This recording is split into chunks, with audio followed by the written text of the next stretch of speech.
And that's why I thought, because money also affects the relationship side of it. So, must be dealing with ton of those things. Because the way I see people, we talk about perceptions, but one other important dimensions, I tell people I see is relationships with self, relationship with significant others, and the wider world. So everything boils down to relationships. When you look at life like that, so when you actually don't have a high view about yourself, if you're not that confident, if you hate yourself, you hate your body part, you don't value what you do, all of that is that one area of your relationship with yourself. And then with the significant other, it could be, you start with your parents, obviously that they're the first ones you come across when you come, and then maybe a spouse or girlfriend, boyfriend, whatever, and then your children, that immediate circle. And then you have an extended circle. To maintain this, resources in the form of money is a glue. You need that because you need to give somebody something to make them feel good. You need to give them protection. You need to give them food, comfort, whatever you call it. And again, we talked about value and security. So if you have a lot of money, does your parent value more? Does your sibling value more? Because they're also part of the community. And then if you there are people who get married for money. There are people who get divorced for money. People stay together for money. People go away for money. All sorts of things, right? And murders happen for money. Love happens for money. There is a big business called, a lot of people are going to hate me for saying it, but there is a big business around money, which is religion. This is a topic that I do get whenever I'm talking to a friend and anybody else, and most of the relationships are struggling today, right? Most of the relationships. And I was meeting somebody I know, and I said, we broke up. I broke up with my girlfriend, and I think I need a girlfriend and things like that. And I was saying to him, look, man, if a girlfriend can make you happy, or if a boyfriend can make you happy, then you are traveling on a wrong road. Because again, it goes back to value. If your happiness is outside you, then you will be chasing something that is never in you. And I say, look, I want you to understand, tell me this, the more you chase that happiness, the more it goes away, right? And he was saying, I say, there is a logic to it. Because the further you get away from yourself, the further the happiness gets. And the more you are within yourself, the more happier you feel. And it goes to what you were saying, a relationship with yourself is the most important relationship. And sometimes what happens is, because I've been thinking a lot about loneliness and relationship issues increasing, in my practice and the type of people I see. And I think this is what is happening. When you're not appreciated or valued by people around you, you're looking to that one person who could appreciate, value more. And when you miss that, you feel lonely. So that's what is happening, because when you're growing up in a situation where there's not always a lot of scrutiny, there's not a lot of regulation, the spotlight is on you all the time, and you're not appreciated for anything that you do. So you're looking for this one person who could appreciate you, who you can share that thing with you. Because, that is what people look for in a relationship, to enforce the nice feeling in them, So when you are actually approaching a nice person, you think it's attractive or whatever, and you think they will make you feel good about yourself, So you have a drink. Why? The drink makes you feel good about yourself. The drink is a drink, it's outside the bottle. So that doesn't give you happiness, but what it does to you brings you happiness, So sometimes I think, the world has become a place where people are seeking this very aggressively, So it's like when you talk about the bird example, if you cut down all the trees, the bird that goes to the building, and then what do? You put a lot of spikes in the building, or put a net on the building. So that's what happens, right?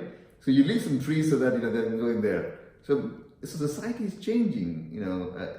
Are people becoming more miserable and lonely, or is the society changing? Like how we've lost all the trees, we've lost all that things that made us feel good. And I'm only wondering, but it's a very interesting point that we've just stumbled upon, because we see this all the time around us. I don't think we thought about it this way, but certainly people, in my view, feel less appreciated for what they do. I don't know what do you think? In our business, in health business, you look at any major companies, people always come to me and say, "Look, I'm not valued." Yeah, that's what it is. This is very interesting. I'm learning something. So you see, this is what it is. I am not being valued, meaning people feel that there should be somebody and a different matrix that should give them value. And that value is what? Admiration, and oh my God, what a fantastic person. So some people want that value. I mean, they feel that value is outside. They're not. They probably do whatever they do because they think, I will get value back, meaning I will get a reward back.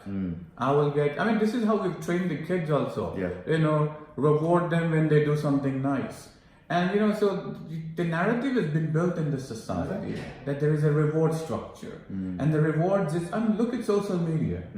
Instant gratification of number life. of likes, exactly. Number of likes. You post a picture. Oh wow, I got 20 likes, and your mental chemistry, and you would know better than me. Your mental chemistry is in changing, and it makes you feel so good about yourself, and your brain is getting addicted to that like thing.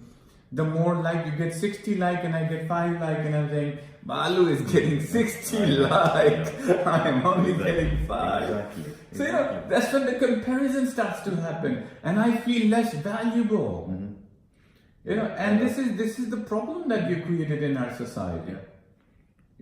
Yeah, that's very true, very true. And then you go into different layers, because what sometimes one needs to really understand is the quality over quantity. So, for instance, someone gets 60 likes, but not from their girlfriend or boyfriend. Yeah. Someone gets 3 likes, but from their best friend, from their boyfriend, girlfriend, and whatever.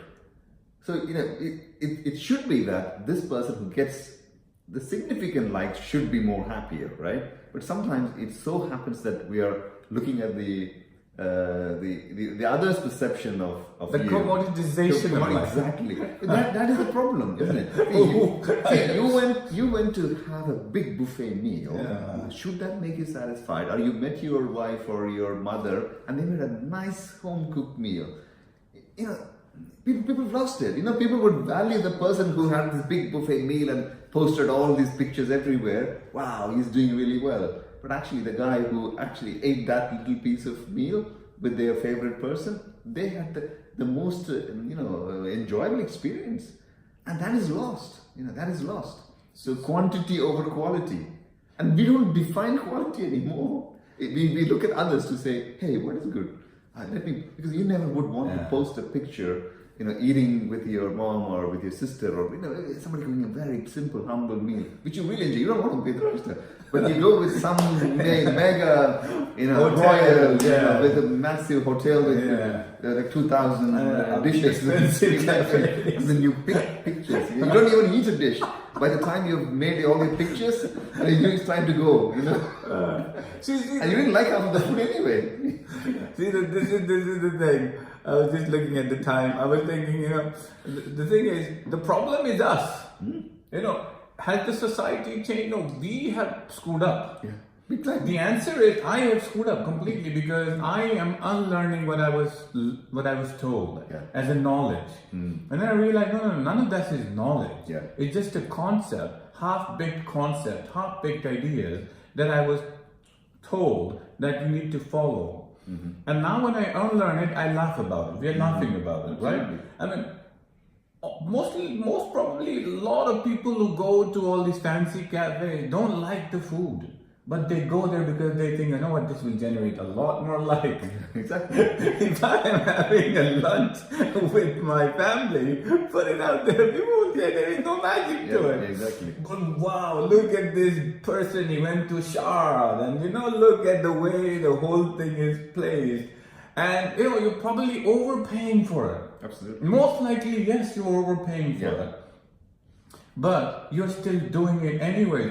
And there is a voice within you that is telling you, don't be an idiot, but you're still doing it anyways. Because that's where the society is going. That's where your friends are going. And the whole point is, you don't really need a motivational guru or anybody to tell you that this is something that you should change. You know it yourself. You know it yourself. That's why you say, it makes sense, because that's the reality. That's why we agree, because we understand that's the reality. But at the end of the day, that motivational guru makes you feel good for a day or two, and then we lose it. Absolutely. And that's the issue, right? Yeah, absolutely. But how to self-motivate could be something that we could talk about. Yeah. Self-motivation. Yeah. Okay.